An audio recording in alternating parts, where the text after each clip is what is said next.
Welcome to today's podcast. I forgot to take that down for a few past steps, but unfortunately, I really, I had to keep it up. I know most of my fans here are Motorsports fans, so you probably already know. But just in case you weren't aware, unfortunately, on Thursday, Kyle Busch passed away. Now I wasn't really a fan of his. Sorry, it's like me in a GIF.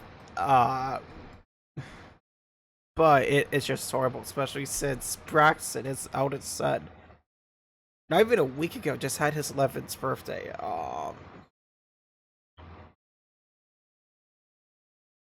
For, if he was second Watkins Glen, I'm guessing. Oh, he had pneumonia, unfortunately, to septus, and he unfortunately passed away from it. I think I'll actually, you know what? I actually think one day he worked on the double, which the double is for 8,500 for Cook 600. Now, would he have done it for McLaren? Probably, because Rick Hendrick made Larson do a Chevy. I was wondering, since he drove for Chevy, if he had to do a Chevy car. I've actually liked to see. It actually be cool. Both. I wonder if the last time a brothers did the double. I think it was talked about Kyle Busch doing it. So I'm trying to keep his happy memories of Kyle Busch, not sad ones. But how positive can you really be when oh crap, I forgot to print something out. Someone passes away.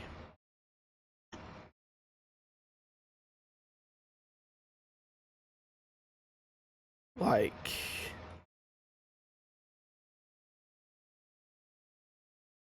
oh hell, hold that thought.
forgot I was recording. Oh, well, that's fine.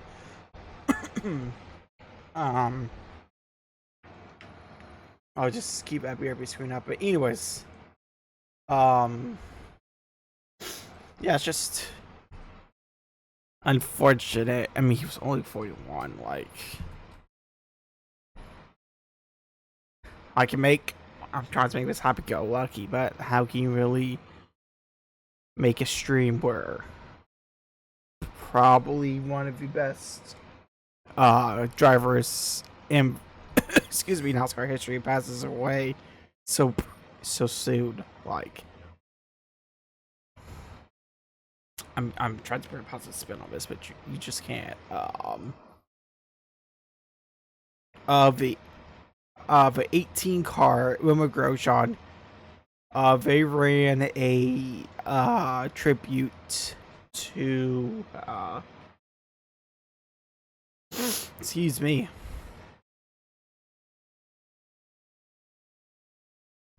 Kyle Busch and a number 5. Hi kitty. Man, my cat really missed me yesterday. This is the second time in about, I would say, 2 hours he's ripped his face on my foot.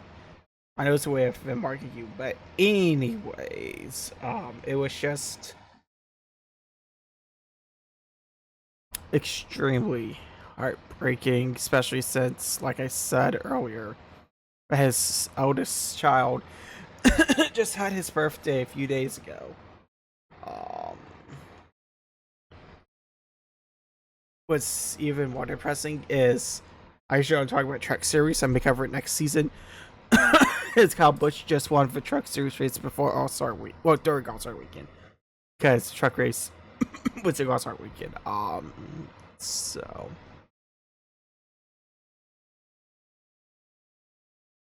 But if you're just tuning in, you're watching this live, and you're American, a very happy Memorial Day. Remember, freedom is not free, unfortunately.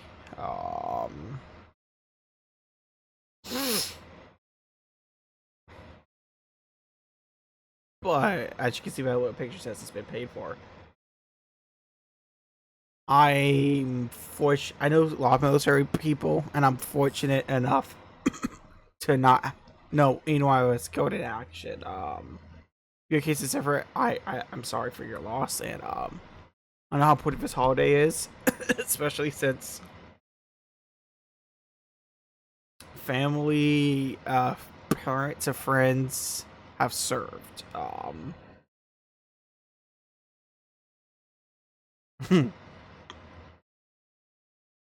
So,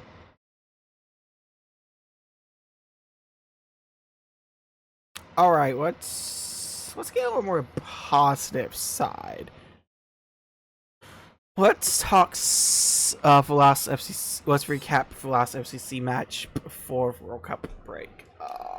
I don't know why, but recently MLS has been striking videos, so I'm just going to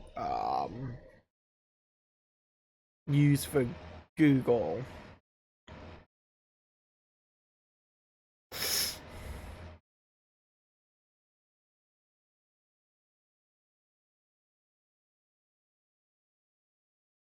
Cap. So I don't want to have to trim out any of the podcasts because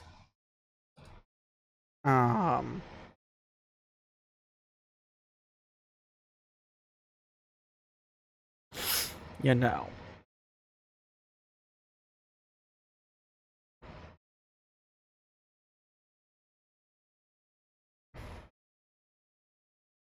Why? And recap why is a picture of the cat livery we play for Toronto. Eagles just getting lazy, aren't they?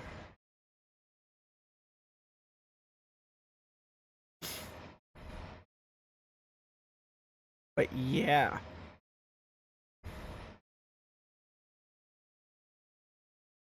Game started out with controversy. because it's Major League Soccer, when doesn't it have controversy with an extremely soft penalty call?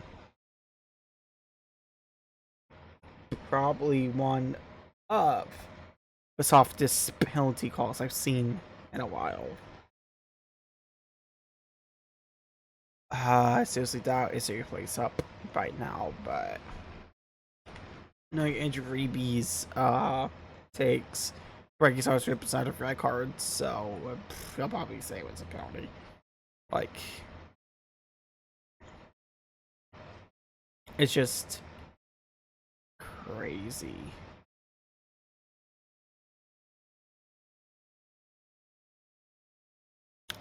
Wish I would have been able to see it in person, but you know, for 8500, I had to wake up at 5 a.m.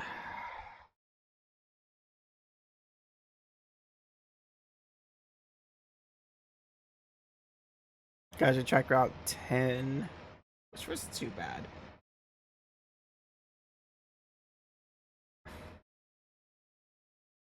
So I got a great view of race. But anyways, that's for later. Let's talk. Yeah, Orlando got the first yellow card 10 minutes in.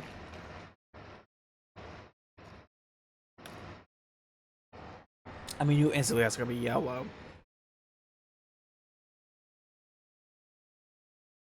Excuse me.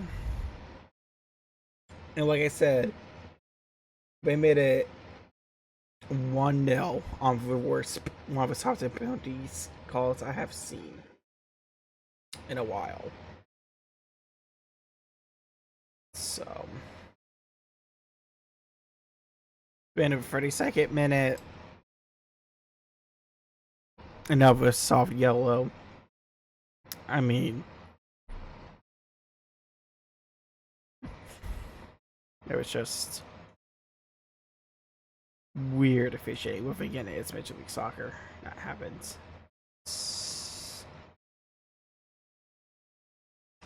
Then Kinji tied it at 1-1. And a vendor of assist. Event during stoppage time, which I never know why this lost stoppage time to end in the half. I can see ending the match. Why this loss of stoppage time, but excuse me, ending the half, I don't get it unless it's like a long penalty. VAR review.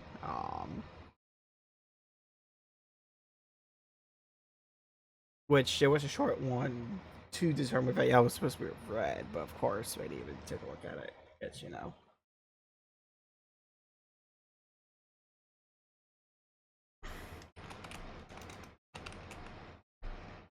It was just crazy. I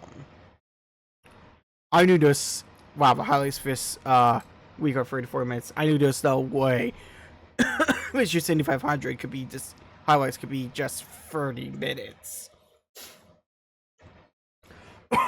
We'll dive into the 8500 after the ad break. And then Evander made it 2-1 halftime.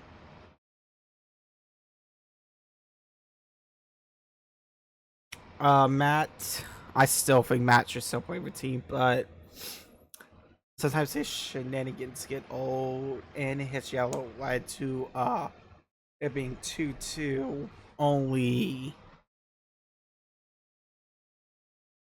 4 minutes into a second half. Even the floodgates open. 3-2 Cincy. Kenji with his brace. Evander gets his brace to make it 4-2. With an assist from Matt. So if Matt can, I like Matt. I love Matt. Oh, I got a new plushie with background. Baba and Yaga Cat was a really two cute little kitty influencers. I mean, I can't imagine like influence. Oh, my cat was so not here, so I was trying to make it. In 58th minute, more subs. Another yellow for Orlando.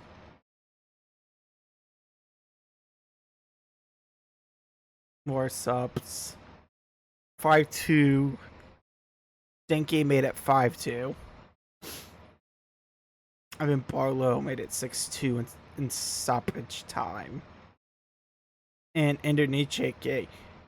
Now that is awesome. That's an awesome way to come off a pitch. Come off a pitch and get an assist. That's awesome.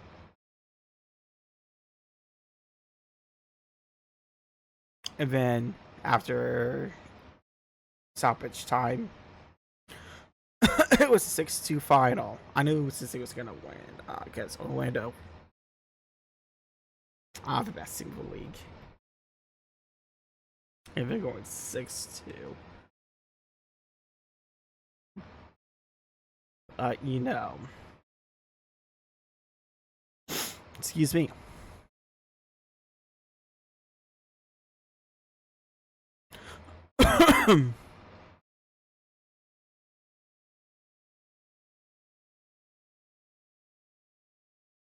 Yeah.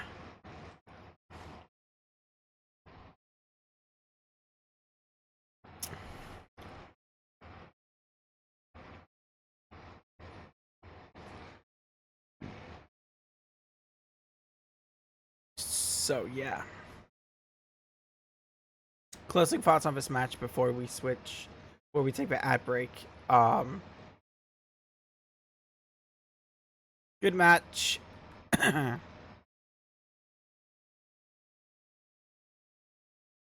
58-42 possession.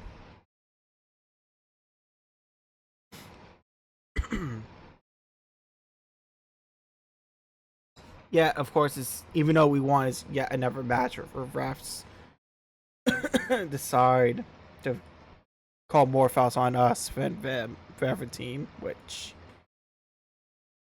happens a lot. Whoops, forgot to temporarily hide that.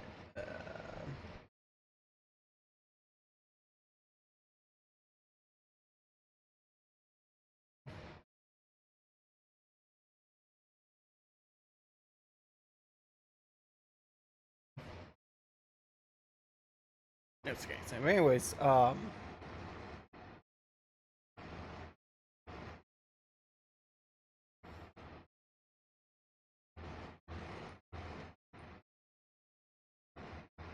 don't keep saying this, but they definitely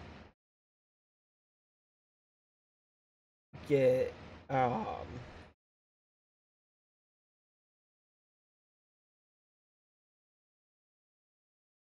excuse me, officiate differently since he like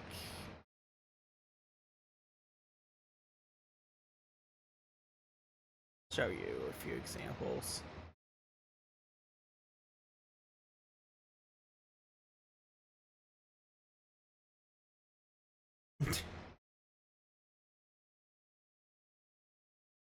And most of the time, very extremely soft calls.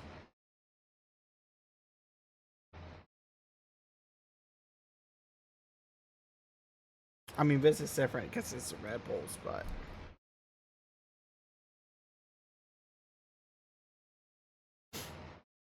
I know what made that different, but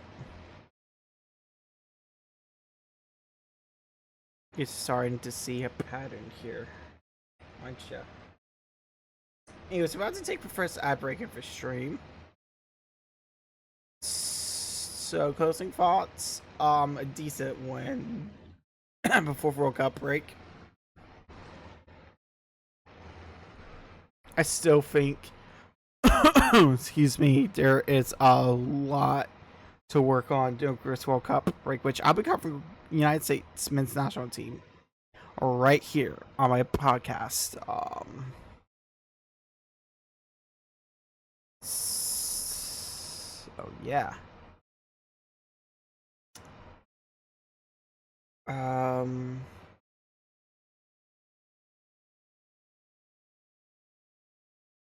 Knockout stages 2.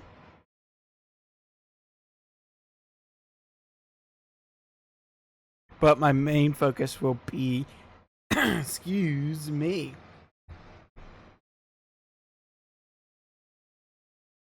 on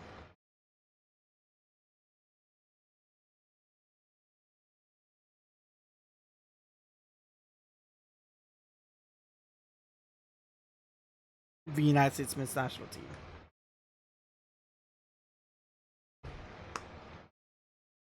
So, yeah. All right, we're just gonna take our ad break.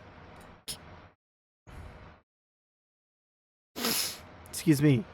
Um,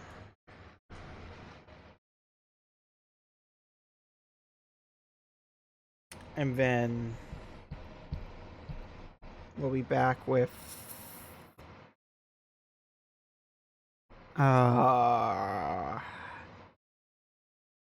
IndyCar highlights of 110th running of an Indianapolis 500.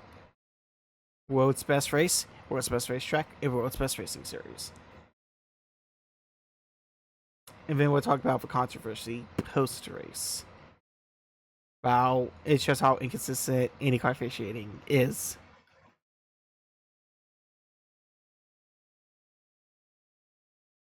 But we have a closer history, and we're talking about inconsistent officiating. It's kind of disheartening, but it is what it is.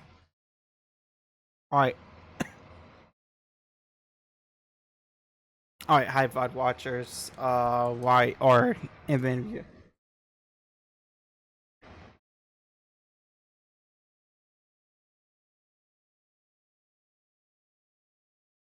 so yeah, VOD watchers. We got about 3 minutes to kill. If if you like to watch live and you don't want ads, just well, I'm not gonna say sub because I sub. Today it's not about making money. What I do want to say is just a heads up. Next week's podcast. Well, this won't matter if you're watching the VOD. Next week's podcast will be on a Wednesday. I want to watch the Detroit Grand Prix with my mom.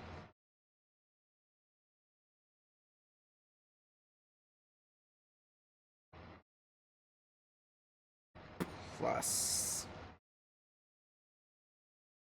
you know. Well, you don't know. I have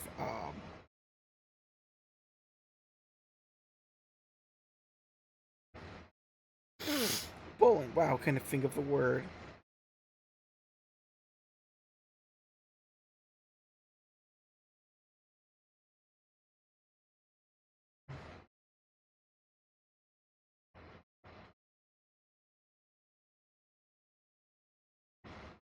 It's state bowling.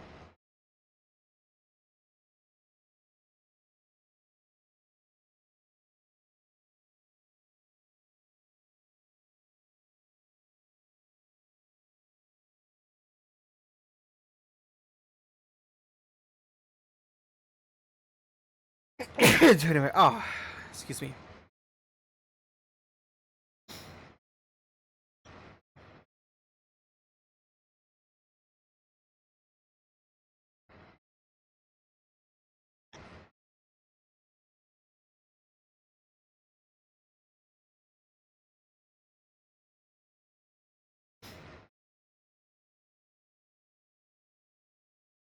So yeah, sorry, I was hiding to my Facebook and Instagram stories saying how I was like closest to family history, which I still can't believe that happened. Like that is just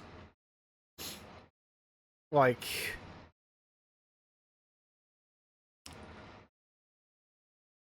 I didn't think anything would top the 2020 500. I love Leo, but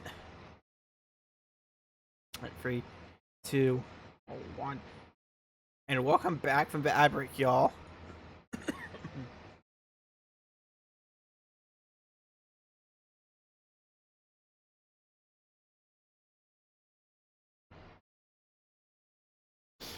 You know, you know what time it is.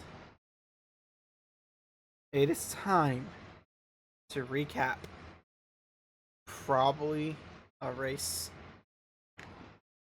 that like I don't I don't know how to describe how awesome that was. It is time to recap the 110th running of the Indianapolis 500. The best race I've ever been to. I love Elio, but this was probably the best IndyCar race I've ever been to.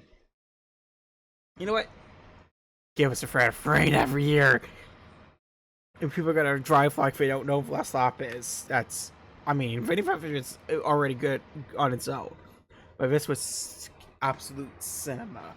And let's watch the hundreds of running highlights together. It's the greatest spectacle in racing. We have green, we're racing, and Alex Palou takes us to green. The front row lined up behind him, and Rossi takes the move immediately to the outside to sweep into the lead. No worries, no hesitation for Alex Rossi as he takes the point heading into. There we go. I apologize for not having captions on the previous highlights, but you know, I'm just glad this year we didn't get a first lap wreck.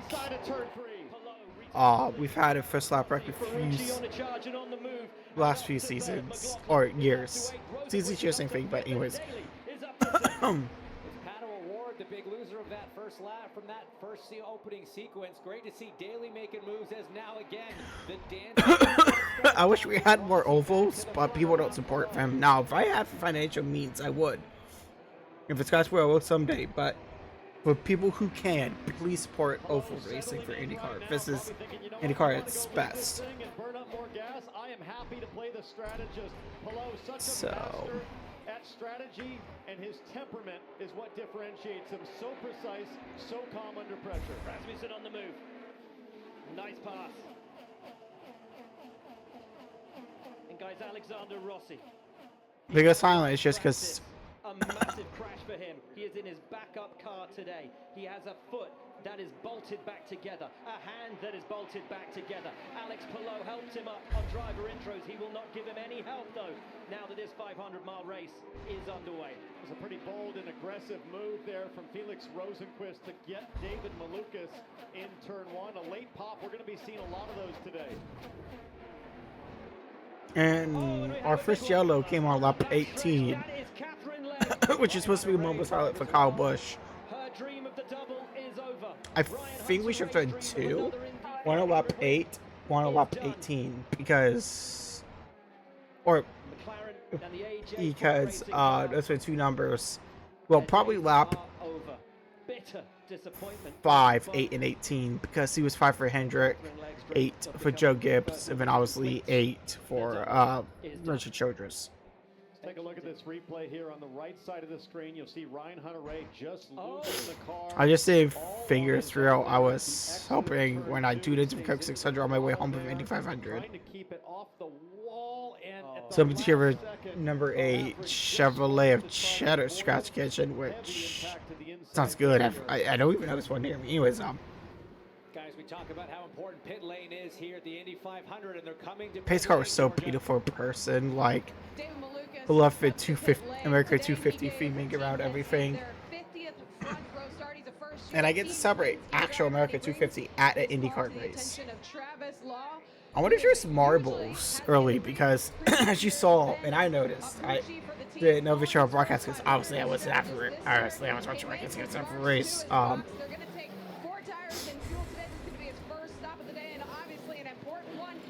It was hard to see the marbles, but I think we're just sweeping for precautionary reasons.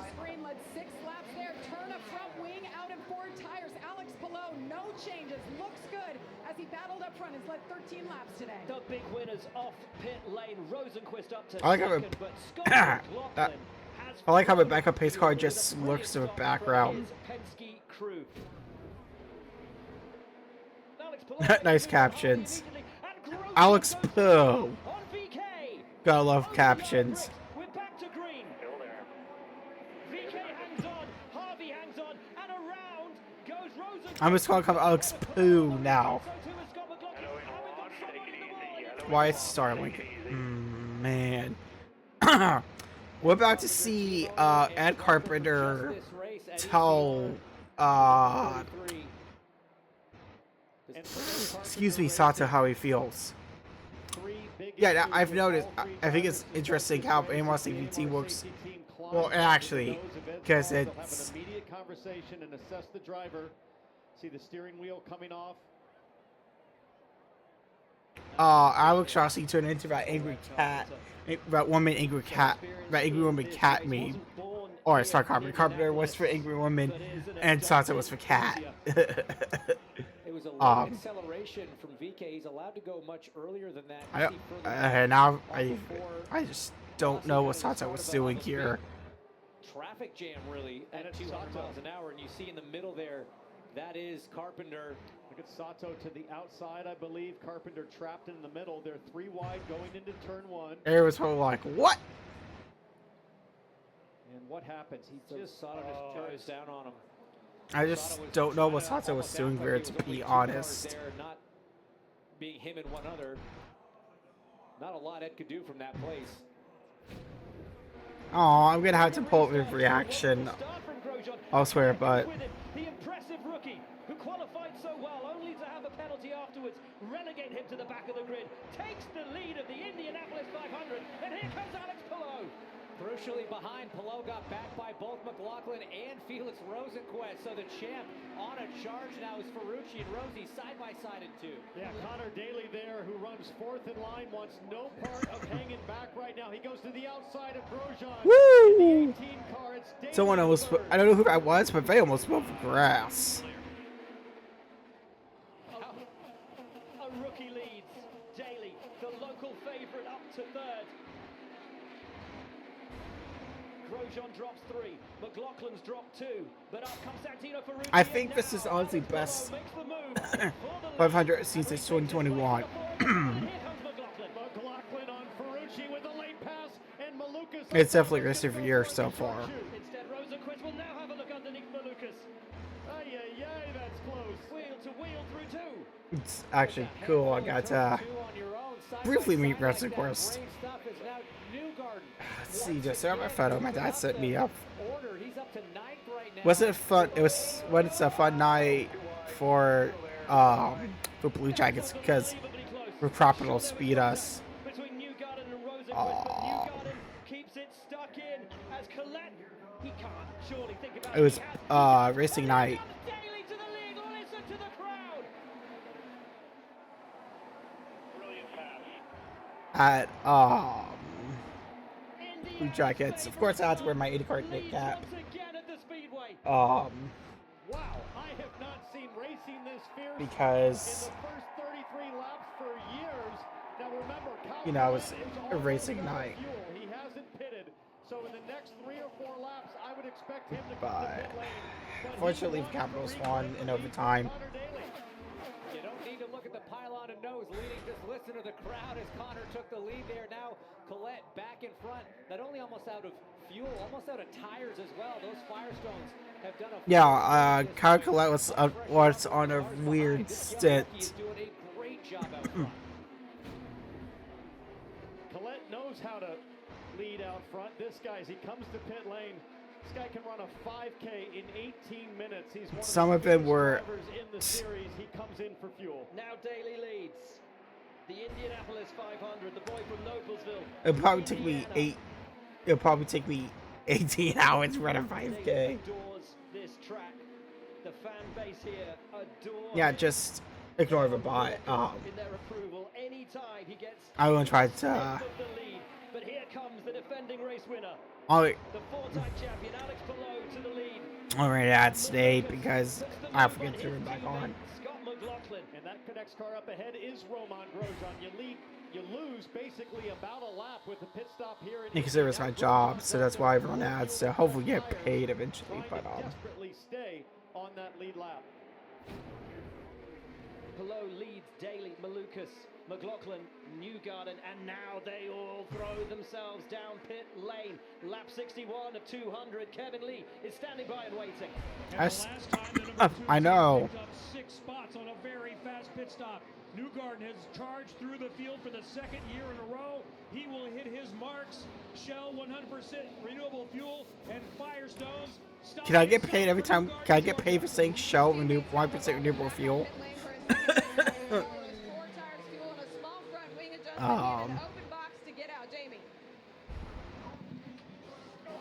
They counted Pelot down pit road. It's close as they exit and blend at the end. Pelot making his way down next time by.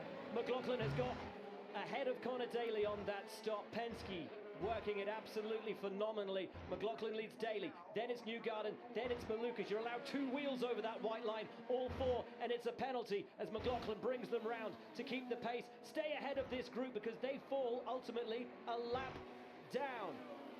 But Alex Pelot now. But they will cycle back to the lead lap. So. Hasn't said a whole lot about this race car. He has been happy with it. The 10 of Pelot led the most laps today, 34. There's that pit crew. I like how of the car its race highlights. It must have been like the shorter version, but. See that pit stop time there, 7.2 for Pelot. Rosenquist right behind him. MSR crew doing equally as good a job. Newgarden took McLaughlin heading into turn 1. Well, we'll have to see how they blend on the back straightaway. That's gonna work, Fox. Newgarden, McLaughlin, and Pelot. And there they are. come. Pelot's out of the pits. Pelot out. Rosenquist behind him. Newgarden has got to the front of the group. Malukas making the move on Daly. Down the back stretch and into 3. I don't know why IMS is sliding. IMS Productions like Fox handle this. To just get by, that was an aggressive move by Pato. Really assertive. It should be like F1 and handle off world.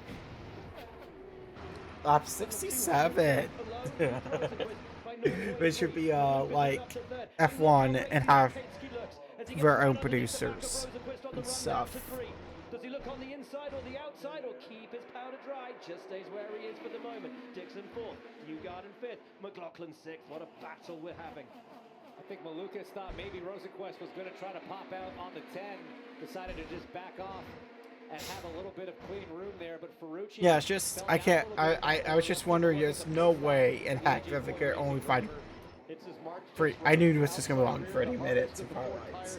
But I saw a wheel nut rolling. Yeah, that outside front, you can see it right there. Was that a penalty? Out of the gun. I don't think it fully crossed the line. You see him reach down to his belt, grab the It did not. Nut. Not bad, all things considered. That could have been a lot worse. Ferrucci still in 12th there. Here comes Dixon. So, yeah, We haven't spoken much about Marcus Ericsson or indeed the Andretti car. the captures are really struggling with some of these names, especially European names. PNC Bank on board, giving us great shots of that pass for Dixon. This guy is so good around here. He's led more laps at Indy than any other driver in history. So. And we always say he's only won once, and you can hear that call from Dixon saying, let's speed up. We got to work together with his teammate Pelot. They did a beautiful job of this back in 2023 and controlled the first half of the race. Yeah, we might see that again as Dixon now goes around Pelot and takes the lead. Nobody's been better on that last sequence of pit stops than Scott Dixon. Scott Dixon did not lead a single lap of the Indianapolis 500 last year. He has led until today 677 laps at the Indy 500, the most of all time. The 6-time champion, the 2008 winner of this fabled race, back in the lead. The clouds around the track are looming. The skies are darkening. Let's listen to some Joseph Newgarden radio. More of a rubber artist tear off. If you're happy with the right rear, we can try some more right rear pressure next stop. No, I don't think we can do that. There is some weather about 45 minutes out. That'll be after our next pit stop. So a little conversation about right rear tire pressure. That would have been Man, I hope that's aged poorly. I really hope that's aged poorly. Discussion about weather. They're saying 45 minutes on the Also, what in the world is that radio noise? Sounds like some kind of thing you hear while on the subway, and that's your next stop. We are at lap 91.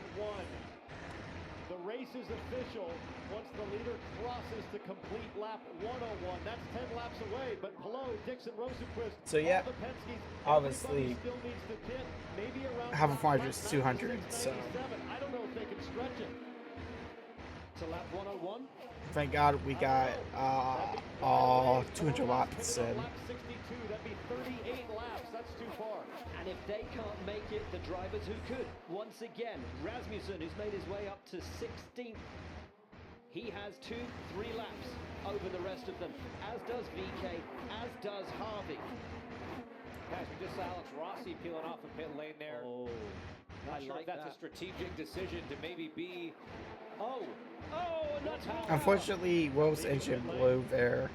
Will Power in the Andretti has had a torrid and horrid start to the season for Andretti. And guys, there's liquid on the racetrack there. He's got a motor going. Or a gearbox, perhaps, on the radio, we understand, and there's fluid on the racetrack. So that's also going to put out for caution. Oh, the rears just completely lock up. Oh my God! Probably hit its own fluid. So much worse for Will Power. Unfortunately. Motor Speedway, Alexander Rossi on pit lane. Don't know how Rossi can't catch a break. Like, how do you just your car catch on fire 2 years in a row? Once again, for Alexander Rossi and ECR, you will remember he's in the backup car. His hand and his foot bolted together after an accident earlier in the week, not even making it as far as his own pit stand. The Andretti team helping him out. I love Andretti. Sort of a lovely irony there, that he now sits with the crew on Carl Kirkwood's car now, and Brian Herter on the pit stand, who called him to his first Indy 500 victory exactly 10 years ago.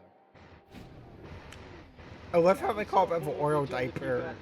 Being brought back to pit lane, you will be able to see the flashing monitors on the side of the track. We are under red flag conditions here. Foot to the floor and look at Malukas all over the The track's so big, it was raining in 3 where I left to sit, it was raining in 4. The yard of bricks is crossed now. Palou goes on Dixon and Malukas goes with I just wonder if they didn't want to waste laps It got loose. It got Dixon loose under caution where they could just stop the race until the brief shower passed, which it did. Massive start from Daly, and here comes Malukas and into the lead for David Malukas and T. Penske. So 3 wide behind, Paddle Ward in the middle. Dixon's fallen back. Not a great start for the driver that restarted up front in P1. Oh, big block. Who was that throwing that? That was Armstrong. Here comes Ferrucci around Castroneves. This is what I was talking about, that urgency now. 90 laps left in the Indy 500. The mid-pack is nuts. And Alex because like whole front was coming, it didn't hit till after the race, but obviously live, no one knew that. We thought it was gonna hit.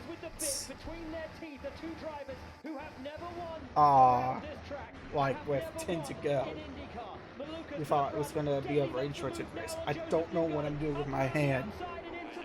So it's so great as he popped out on Newgarden. He had the draft from the 10 of Palou, who was in line with him. That just helped slingshot. I like to see drivers do double, but for some weird reason, every year someone's tried to do double, or I've intended. Great job, P3. Yeah, that's right.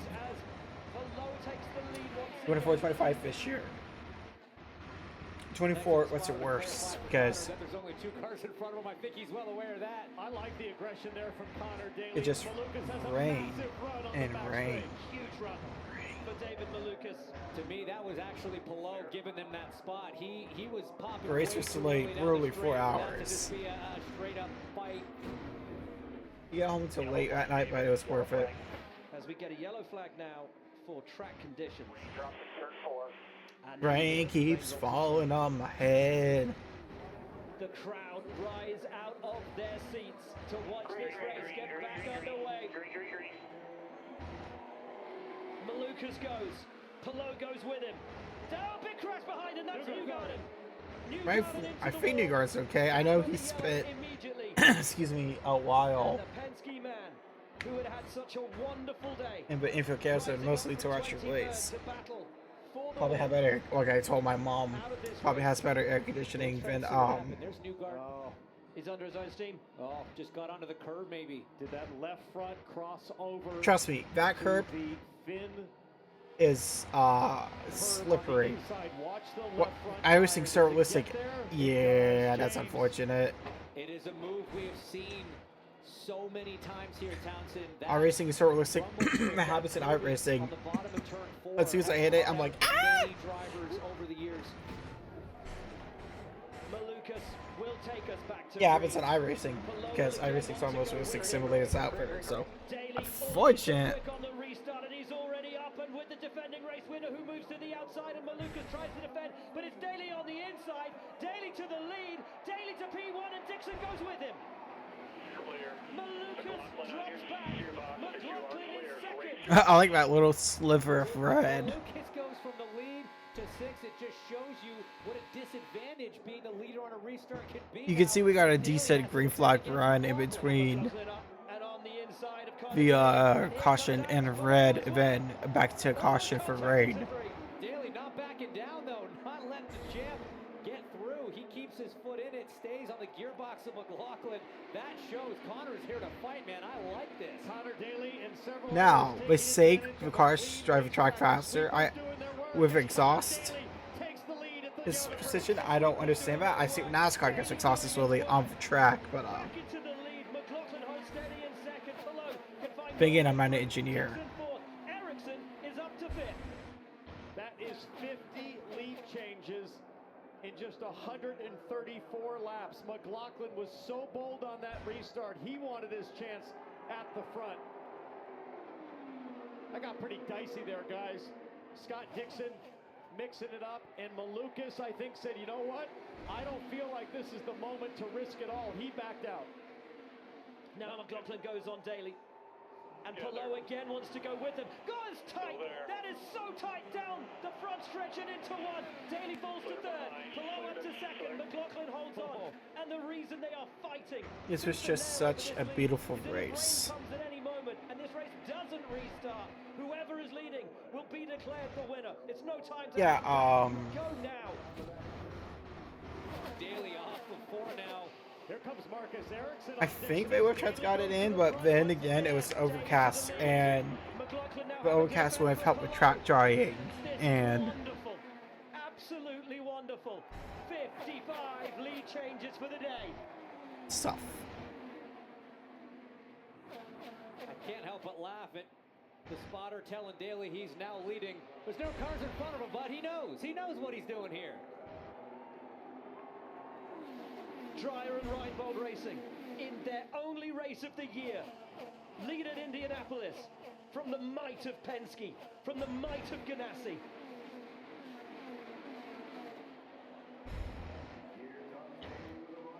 Outside. Here comes Palou. 3 wide and Palou from 3rd to 1st. Wow. You talk about Palou being the most precise Just guy out there. I love absolute when he mixes that precision cinema. with a little bit of aggression because he pulls off some incredible moves. The race. It's remarkable for Palou to know exactly where McLaughlin was, and now Connor Daly all the way back to 4th as David Malukas goes to the point. Malukas with the Verizon on board just lurking. He's just been making those moves, guys. So impressed with how he's been able to jump up from P6, and he's going to take the lead here. You can see the run he's got off of 4. Grade 2, no deployed. A great run. And now to the lead once again for David Malukas. Jack Rabbit curse. Well, Kyra curse is unfortunately real. So I picked Lucas to win because I knew Penske was always strong at Indy. And you don't want 20 Indy 500, so I had to get a bad car. Get past that 10 lap mark, it starts to fall away, and it just looks to me like the 12 is not falling off quite as much in traffic as some of these other cars. And if I was gonna call IndyCar offer man, his time frame was 3 to 5, so put it close to the end of the race. I was worried about getting to 200. I'm glad we got to 200. How crisp can their stops be? How aggressive will they be on the brake pedal as they come to pit Of course, for one weekend, we do want it free. It's gonna be dry. But again, I don't know how well street circuit drains, especially up in Detroit. Jamie is waiting. Connor Daly in the 23 gets the countdown into his box from Dennis Reinbold right there, comes to a stop. He said he wants to make some adjustments, trim this thing out. You see it in the rear wing right there. Meanwhile, Alex Palou, 0 changes on this 10 car all day long. Another solid stop for this 10 bunch. Well, you know what? Only half a second slower was Daly, and here comes Malukas on his teammate into one. Clear, push hard here. The Penske teammates helping each other out a little bit of pass the torch. So where does Palou blend out? Here's David Malukas. You look forward. That's There's Connor Daly to the Daly. inside, but up ahead is Alex Palou. Malukas will have the run. Malukas will have the momentum. There is Palou ahead. His tyres will be colder. Malukas's will be up to temperature. Both him and McLaughlin have the momentum, and look at him screaming through 3, So, turning into 4. I don't know, I don't want to play Wednesday, but I know tomorrow when the stream farming set. Great job from the top 5 race cars and their pit crews, James. They come out in perfect symmetry, all 5 cars with good, clean stops under pressure. 39 laps to go. Beautiful irony now that the lead group of this race have caught up to the back of the group who were leading earlier but are now on a different strategy, and that this may allow Rosenqvist, O'Ward, Hauger to save enough fuel to make the strategy work that would defeat the likes of Palou and Malukas and McLaughlin and Daly. They had to push hard and burn fuel to get there, but now that they're there, I think it's a good situation. It was for just them. They can a start brilliant saving strategy that called by last Myra stint. It's Shank gonna be in long, this it's gonna race. be tough, but Just look, the other drivers have to make up amazing. 7/8 of the racetrack to catch them. Guys, they only got to make it a few more laps, but Pato O'Ward just pitted. 37 laps to go. That is a long way to get home if this race stays green. But Dennis Hauger, crucially, able to go an Reverse additional not lap say over green. Pato That's what we're about to O'Ward, see. Along with Felix Rosenqvist. These guys are hanging on by a thread to make this strategy work. Jamie. You see Pato O'Ward, he went 34 laps. They brought him down. They said, box, box now. They'll make it as fast as possible. Pack it with fuel. Tear off for the number 5. Car is good. A little slow on the right foot. And he's down. See 7.6, that's a pretty decent time. We've seen some a little bit quicker, some a little bit slower, but now you see Yeah, it's Hauger at pulling 6 in. is decent time for any car Let's hear pit some stop. radio It's from the leader, Felix Rosenqvist, who stays out another lap. average. If we're safe on fuel, can I go to a better mixture just to not get flooded? Yes, go to red 5, red 5. We got 4 or 5 more laps. Still think that radio sounds like How long ago that was, but Tell you what, Felix you're about to Rosenqvist has done an get off amazing on job the to out-save excuse me, Pato on the O'Ward subway. and Dennis Hauger going 2 laps further than Pato O'Ward, and Felix has got that really nice draft off Castro Neves. As he comes around, it'll be 34 laps left in this race, and now he pits, and he might be in range to make it. careful, buddy. Last pit stop for you in the 8500. You don't want any mistakes here. It can still all come unglued. This It was team has just done such a good job, Jamie. the best 8500 into. Oh, Hauger's had a speeding on the pit lane. A drive-through for Dennis Hauger. So He's that's out on the race unfortunately now. got that. Yeah, I was gonna say that unfortunately ended his Heartbreak for the young Norwegian. his chance at winning the 500. But no panic, we got 33 laps to go. He's 2 laps shorter than us. And the reason they say don't panic is because Malukas, Palou and McLaughlin all have to stop one more time. O'Ward in 4th is good to the finish if he can make his fuel last. Rosenqvist should be good to the finish. 23 laps to go. This is straight up the lead of the race. Pato O'Ward, Rosenqvist, and Marcus Ericsson there, also in no man's land. He still needs to make another stop. Really, with 23 to go over gap, you can tell this was a 2-car pad off this point, which is fine. Out of contention with that penalty. Nope, he's going by. James, I think Pato's driving for a caution, meaning he is going to keep the point and just gamble that a caution's coming out. There are 22 laps to go. Pro So, anyways, only worry is Pro and the fuel number. Please use Ray Hall to tow here. There you go. That's the call I was waiting for. That's the team saying, look, I know you're looking in your mirror. You don't want Rosenqvist going by, but you've got to save some fuel. Let's use Ray Hall as a bit of a pick, have him tow along, and look how much he's lifted. That was a massive lift from O'Ward. A big shift in strategy now and a big shift in driving technique, all the way down to 205 miles an hour in turn 4. And here comes Rosenqvist. And that's the lead for Felix Rosenqvist. Pato O'Ward drops down to second. 15 to go. And the McLaren man has Just it all a to wild do race, as man. Rosenqvist stretches his legs. Yellow's out. Yellow's out, and that's Caio Collet. That's big, and the car is on fire. That's a horrible-looking accident for the Brazilian rookie who had been running so well. Thankfully, the wind put the fire out. With 8 to go here in Indianapolis. Wow, everything just changed, guys. The last thing that Felix Rosenqvist wanted to see was a caution right now. This gives Pato O'Ward a chance to fight. This gives Everyone on his Lucas pit boxes. a real chance with good fuel. We watched Well, the I finally was out, sorry. team tends to the rookie of Caio Collet. A big impact on the right side. Unsurprisingly, that stopped for race. Entirely unexpected, Townsend. We've seen that a couple times in the last few years, and it really sets the stage. But then again, we probably needed for Red to clean up the track properly. Overcorrected it into the wall. Exact same part of the racetrack. Exact same moment that Ryan. IndyCar is probably going to wonder how his tires came off. Rosenqvist and O'Ward are best friends. They are 1 and 2. It was just in the Indianapolis 500. right now, not right now. They are best friends, but not.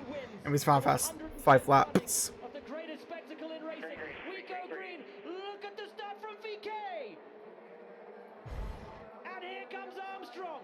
Sandwiching O'Ward. Rosenqvist on the inside. Man, I really thought this was just going to enter the caution. Wow, David Malukas goes to second. What a pass from Armstrong. 3 back. Malukas 3 back. There was a car high up in turn 1, but they've stayed green. Oh, yellow flag is out. I could tell it was caution because it's all the 3.5 to go. Marcus Armstrong leads. A yellow flag is out. Is that for moisture? Has the rain played its final hand? What is the yellow for? I think I saw the 47 high up. Struck the wall in turn 2 and is still moving. No, I was just trigger happy, 3 unfortunately. to go at the line, but it might be green with 2 to go. What a move from Armstrong and Malukas. With safety truck became a temporary pace car. It's Marcus Armstrong who will lead us back to green. We will have 1 lap to define and to decide the 110th. I would try to warm for the tires. Armstrong and Malukas Was funny. second will take us back to green. Through 3 now, into the restart zone. Armstrong goes now. Foot to the floor. Malukas goes with him. 1 lap to decide it all at Indianapolis. Malukas hunting to the high side. Man, if it was the car I watched a radio board, but I had IndyCar radio on. Rosenqvist round the outside of his teammate through 1. Into the short tune in 2.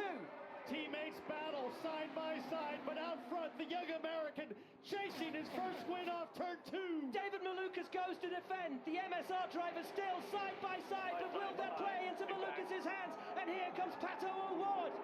Malukas is out in front. Side by side behind. It's not over yet.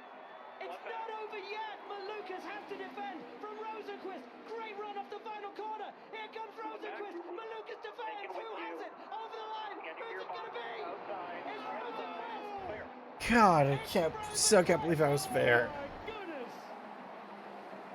Whoa. And that for third best Indy 500 I've ever attended. 500. You just won, buddy.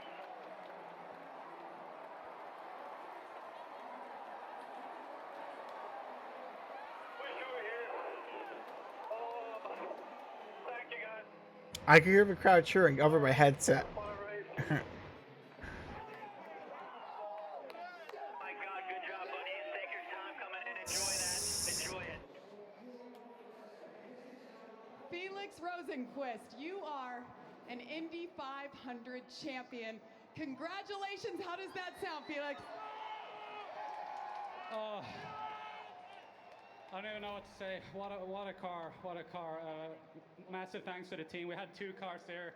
in the wind at the end, and that's a very luxurious situation to be in for a team. So thanks, Maishank Racing, Honda, Sirius XM, yeah, the Morgan Wallen car. I think we were the best car today. I felt like we were in all situations. We kind of had it under control. That last yellow didn't help us, but it kind of worked out the right way when I got back to third, and then I just had a flat out lap on the high line, and it stuck. It was just the coolest way you can finish a win in Indy 500. So I really miss my wife and my newborn child Stella here.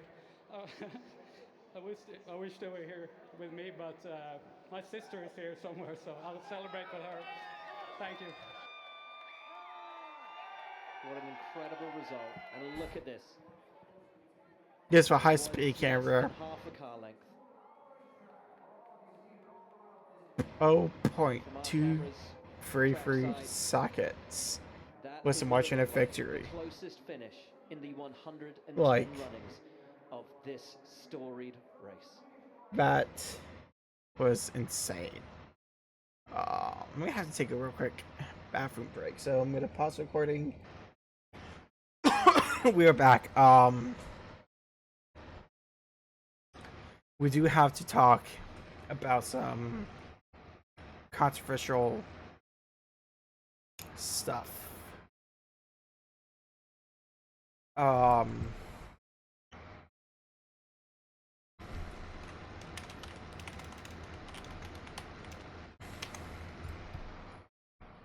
Now, I can't. The race was amazing, but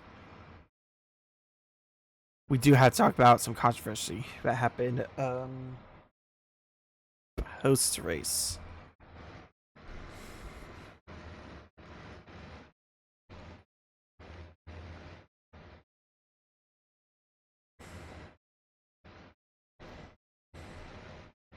Gotta find it.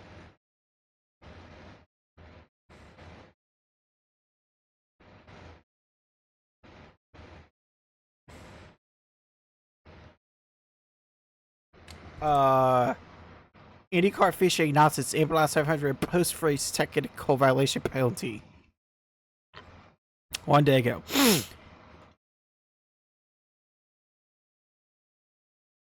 IndyCar officiating announced a post-race technical inspection penalty for Range Rover number 10 Chip Ganassi Racing following today's Indianapolis 500 Pacific by Cambridge. During post-race inspection, car number 10 officiates got front wing of the car failed front wing measurement. Chip Ganassi Racing was in violation, of the following involving speed with front wing minimum height plates. Rule 14.768. Front wing must adhere to technical inspection dimensions. Rule 14.7671 for purpose of technical inspection, front wing must not measure more than 8.300 inches. Was at an angle while installed in IndyCar. IndyCar officiating has determined which risks with BS comes in. But non-compliance result was simply error and not intentional modification of a 10 car. To penalize 5 championship driver points and fine $10,000. Obviously they can appeal, but the problem here is the same thing happened last year. Prima and they got disqualified, so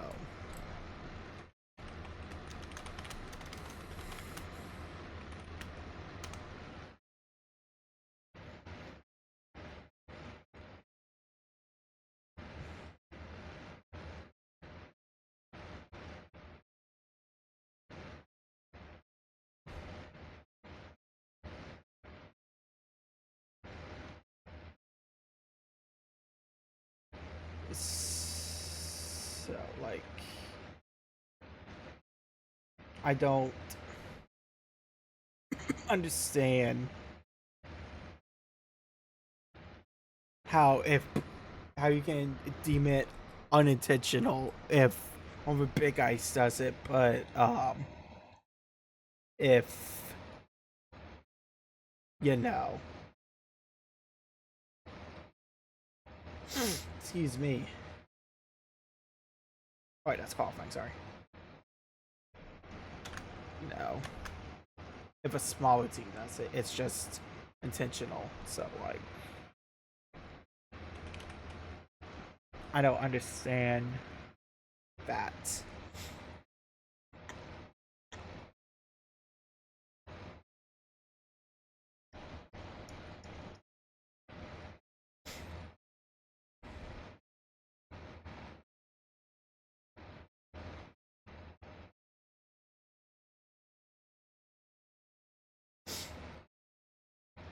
Like, Prima Break was same exact rule. And Prima also broke 1476 those rules and got disqualified, but it's okay for the big boys, the big teams to do it. That's just BS. Like, what are we doing here? Anyways, excuse me, let's do some NASCAR highlights. For unfortunately, range shorting Coke 600.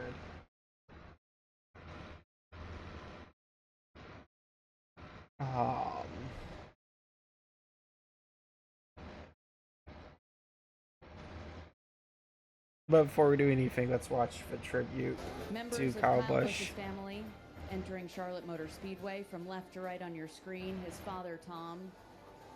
His mother, Gay.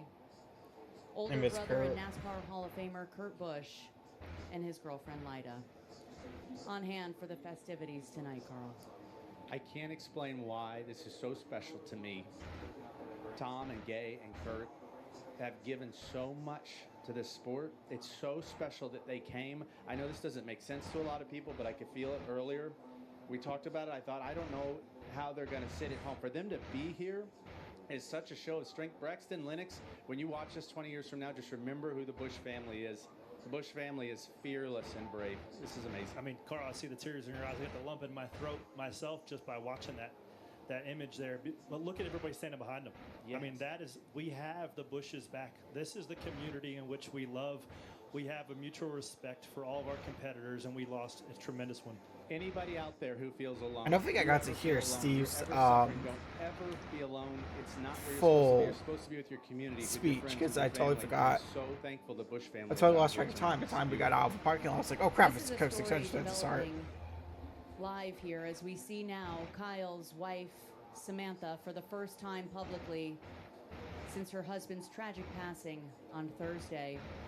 Beside her, her son Braxton, who just turned 11 years old a few weeks ago. Now let's turn it over to the public address announcer, Brian Hammond. Ladies and gentlemen, please welcome NASCAR CEO Steve O'Donnell. No one ever feels fully prepared to speak at a moment like this. And I think we can all agree that this was Kyle Busch's home. Every racetrack was Oh, I Kyle didn't get to Busch's hear home. the whole thing. Cool. He competed like he had something to prove every single race, when in reality, he'd already proven everything. What I think we'll miss most isn't the wins. It's the guy who quietly wanted to help a teammate or give some advice. It was the husband, the father, or the guy who quietly did things for others when no one was watching. And to the Busch family, Tom, Gay, Kurt, all the folks at RCR and JGR, we are certainly thinking about you. Samantha, I want you to know that this sport stands with you, and that you and your children are NASCAR family forever.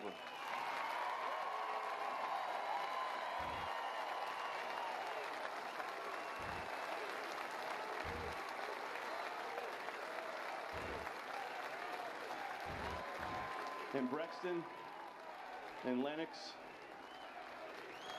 your dad loved you with all his heart. Everyone gathered here, everyone behind you, everybody watching on TV, and all those people up in that grandstand are your family, and we've got you.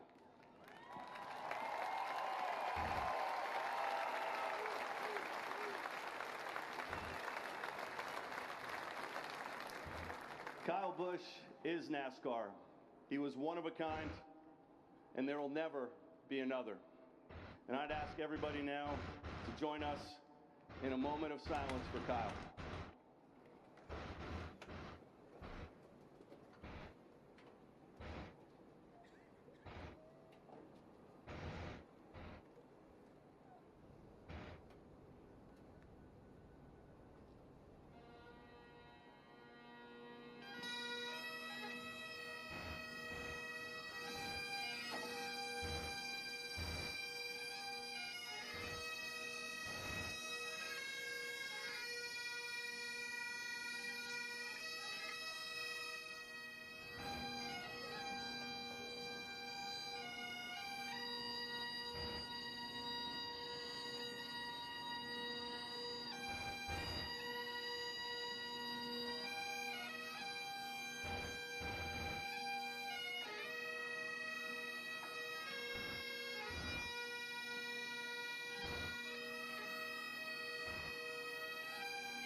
As we execute pace laps tonight in anticipation of the green flag, we form the missing man formation to honor Kyle Busch.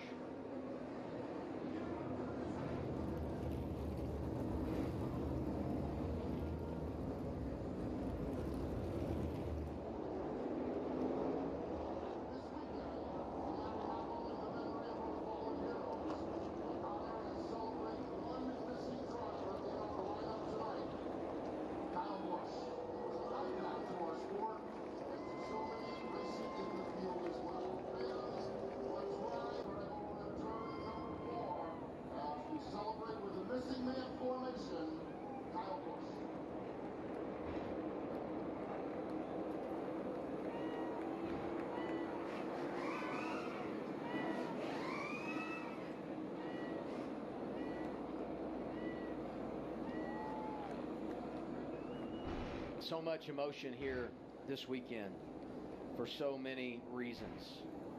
We honor Kyle Busch, think about everything we do to recognize the men and women that we've lost fighting for our country.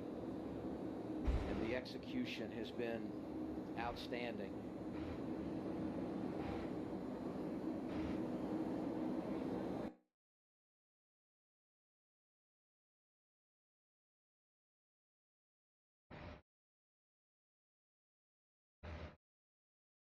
Anyways, oh, excuse me.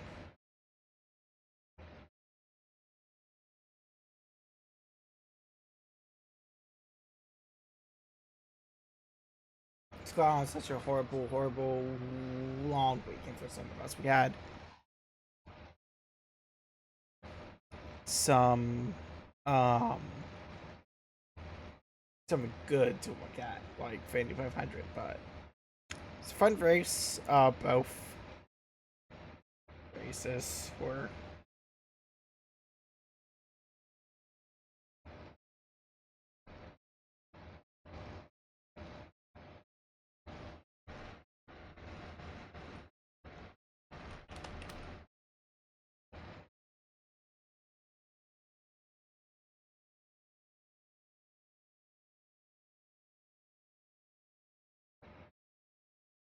Dennis Suarez won. Unfortunately, it's a rain shortened race, which does stink. Um,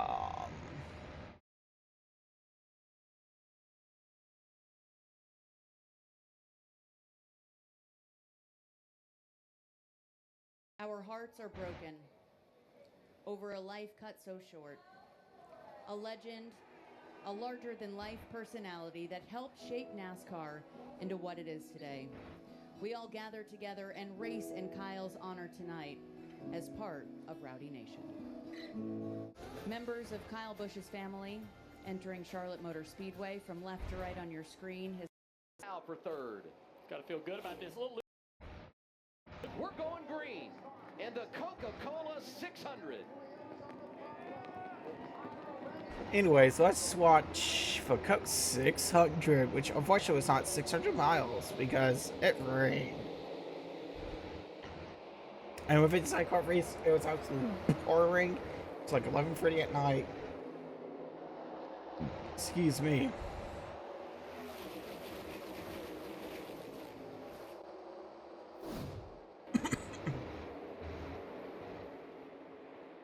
Michael McDowell third, that dark number 71, working that outside lane, red, white, and blue, number 12, Ryan Blaney going for a spot in the top 5. Gets around Shane Van Gisbergen. Blaney trying to get another one. Racing inside of Michael McDowell for third. Got to feel good about this. A little loose right there. I still can't believe NBC let Dozier go. I love Dozier's commentary. He is so good at it. And a very special moment coming here. As we work lap 8, we go silent in honor of Kyle Busch.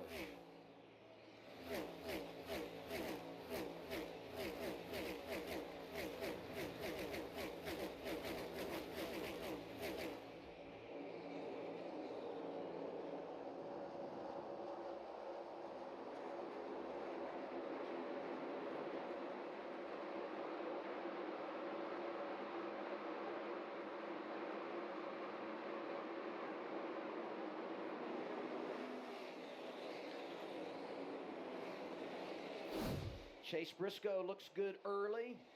Anyways, with some, I was eating dinner with some crashes happening. With Michael McDowell, it's all happening for the 5th position. Like that one. You saw it side by side under caution at Charlotte for Josh Berry. Yeah, Josh gets loose right up here against the wall, tries to keep it out of the wall, slides down the racetrack, Steve. Hard to not like that. The concern there was the car sliding across the apron. Contact, and look how hard that is. Oh gosh, that's like. Oh. Didn't look like the 20 of Bell made any contact with him. It just got up off the bottom of the racetrack. We talked about keeping the tires on the paint and the grip. Yeah, there's just nowhere like for him to bit. go. It's just. Back comes around. Ready to get it going once again. 41.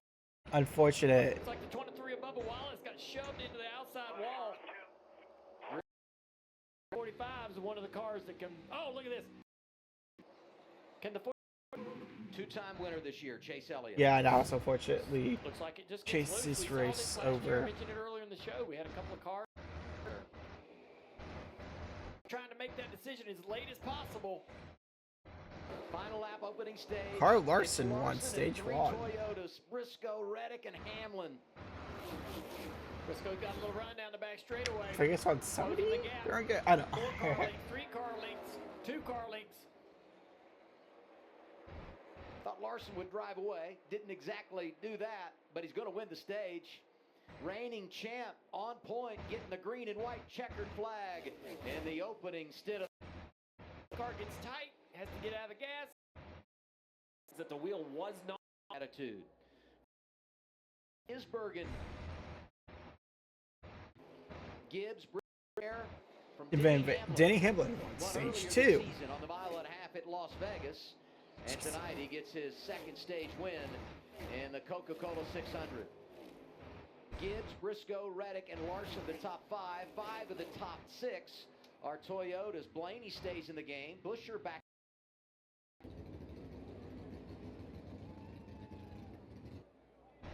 It's impossible to fully express our gratitude for the men and women who work around the clock and around the globe providing us the freedom we all share tonight.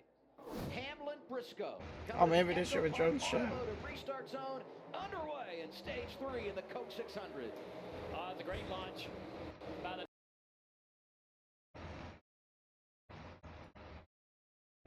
I kind of skipped ahead too far. I don't think YouTube like that. looking more fresh tires There we go. for a strategic advantage, but Bella's thinking fresh tires for a speed advantage. He'll keep that spot off of turn 4. Throttle, big momentum down. A little bit of an accordion. Whoops. When Bell won stage 3. As the leaders come to the Echo Park. Restart 41 to go. Big shove.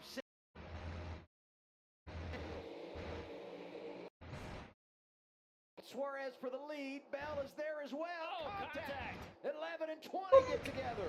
That was pretty heavy. Jay Gibbs is probably almost had a heart attack there. He's probably too old for that. And that's... You know, there's going to be a lot of comments.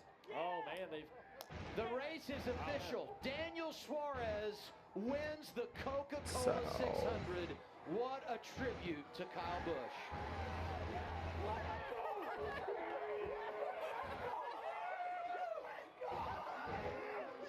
Yeah, very. You can see very lost for track, so.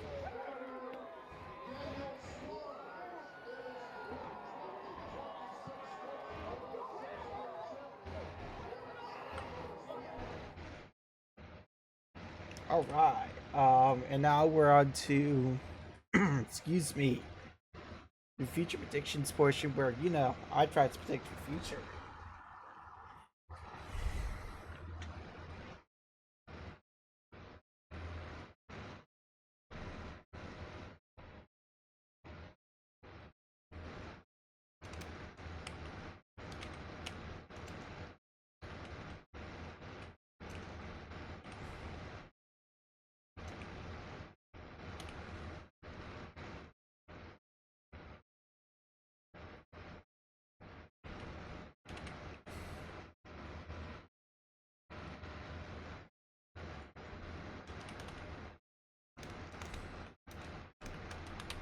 I believe F1's off this weekend, so we go to IndyCar first, because IndyCar.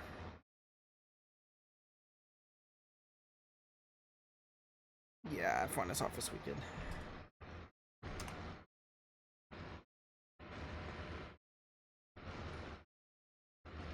You know, I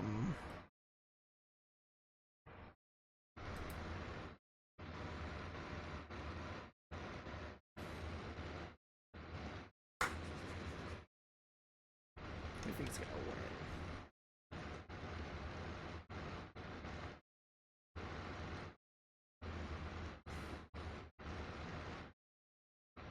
I say Malukas is fine. I say Newgarden's gonna win.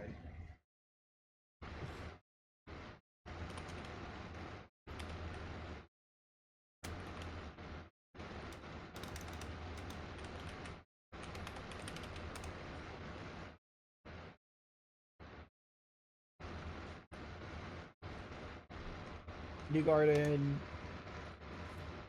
Alex Palou, Sackett.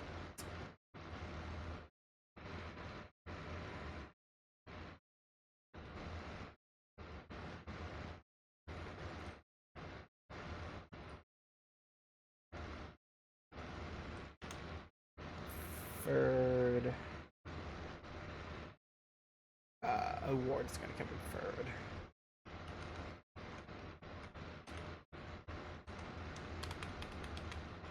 Then for the NASCAR race, FA Chase bounces back and wins the Cracker Barrel 400.